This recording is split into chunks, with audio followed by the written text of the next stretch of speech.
corporations in Guatemala are in a race to prove that they can produce the world's most popular edible oil sustainably. But it's not easy. In fact, some say that making palm oil truly sustainable might be impossible. And companies across the world are increasingly under pressure to do something about it. This year, huge corporations like Kellogg's and Pepsi made changes to their palm oil policies, joining several other companies in pledging to source palm oil responsibly. It would be a massive shift, since palm oil is a major ingredient in more than half of packaged products Americans consume.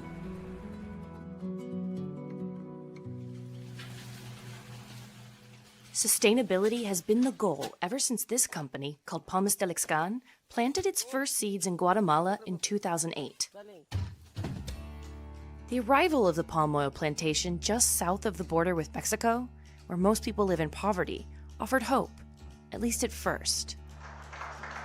The wider industry has brought around 28,000 jobs to Guatemala, as well as over $1 billion in investment over the past 20 years.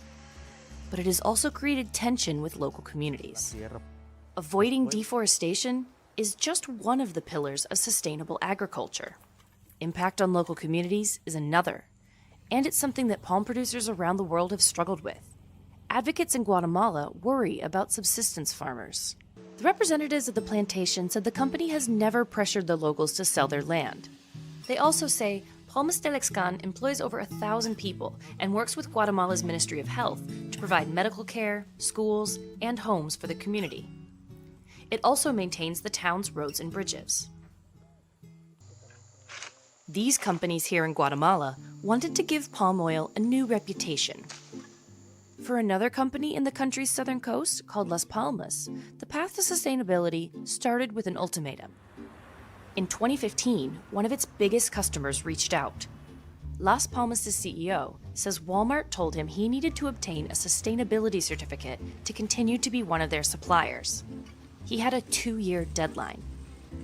He had to research local laws, hire personnel, and work closely with local communities to work towards certification. But going sustainable comes with a hefty price tag. Molina says he spends $17,000 every year on audits alone. About 20% of global palm oil production is certified as sustainable, but many producers find that it's tough to pass those extra costs on to buyers. The high costs are just one of the challenges producers face. Back in the village of Sonora, near Palmas del Ixcan, about 80 families who live here say they need to walk 40 minutes each way for clean drinking water. They claim Palmas del Ixcan has polluted water supplies. Palmas del Ixcan declined to comment directly, but referred us to Grey Palma, a countrywide association of palm growers. Grey Palma said in a statement to Business Insider that about 2 years ago, Palmas del Ixcan did construction that, quote, dirtied the water from a stream near the Sonora village. They said that the Ministry of the Environment tested the waters even though it looked clean, but Grey Palma hadn't seen the results. Grey Palma said that building water wells wasn't within our possibilities nor obligations and that other proposals were rejected by the community. Some local residents worry what the company's impact will mean for the future of their water supply. The company has denied diverting the rivers and has pointed out that they periodically carry out physical chemical analysis of the water. Tensions between the village and the company have continued since then.